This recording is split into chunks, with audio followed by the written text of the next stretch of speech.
एई पहाड़रू ही खसी पड़िथिला मृत्युर माटी पिंडुला। एई पथर खंड चापी देइछि रातिरे सोईथिबा अनेक निदुआ मनीषंकु। एई माटी तले कभर नहीं जाइछंती असंख्य निजर मनीष माने। पहाड़र पाद तले चापी होई रहिथिबा गलित शव माने एबे भी मृत्युर कारण पचारुछंती। आउ सेमानंकु खोजी खोजी थकी गलाणी ए मनीष। निरंतर दिन राति एक करी खोजिबा परे भी अधिकांश लोकंक खोज खबर मिलुनी। आउ थकी पड़िथिबा उद्धारकारी को साहाय्य करिबाकू हाथ बढ़ाइछि मेसेन। आकाश रे उड़ी माटीर बास्ना सुंघुछि आउ चापी होई रहिथिबा शबर ठिकणा भी। विक्षिप्त वायनाडर विभीषिका भितरु शबर गंध सुंघुछि ड्रोन। आउ जेउ काल रात्रि रे पहाड़रू मृत्युर माटी पिंडुला खसी पड़ुथिला से भयंकर मुहूर्तर शब्द और समय केमिति थिला ताहाको वर्णना करिछंती एही व्यक्ति जनक।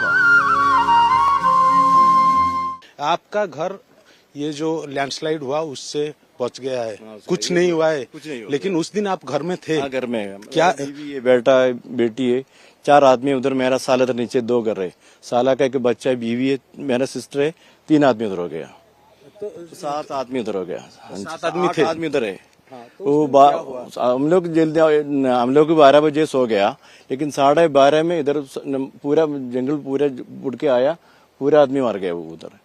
बाद में 1 बजे बहुत साउंड हो गया, हेलीकॉप्टर ऊपर गया, बहुत साउंड है, हवा आता है, पानी आता है, साउंड हो गया। हम लोग दरबार कोड़ के आए, हम लोग जो हवा आता है पूरा दरबार कोड़ के बाहर देखकर टॉर्च में इधर लेके लिटी में इधर रोड पूरा बंद हो गया। रोड का जो बंद हो गया। रोड के दूसरे पास में भी घर था? इधर पूरा घर है, ऊपर का पूरा घर, बहुत घर है इधर पूरा। ये सिटी टाउन है, मुंडकाई टाउन में पूरा आदमी, मेरा 200 लोग पूरा आदमी मर गया। इधर पूरा घर है, ये साइड पूरा। उधर 200 से ज्यादा लोग मर गए?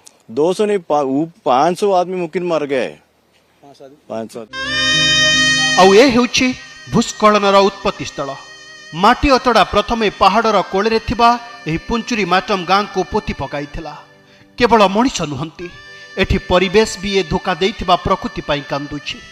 आम रिपोर्टर कपिलेन्द्र प्रधान जोंठी खबर संग्रह करुछंती सेठी दिने प्राकृतिक सौंदर्य रे शोभा बढ़ाउथिला ए गाँ। देखु नाहंती केमिति माटी तळे मुंड गेंजी मरी पड़िछि गोटिए छात घर। पोती होई पड़िथिबा ए घर भितरे हुएत मनीष थाई पारंती, हुएत किए जीवित आउ किए मृत होई थाई पारंती। किंतु प्रकृतिर कराल तांडव भितरे जीवन खोजिबा एठी भी एते सहज नुहे।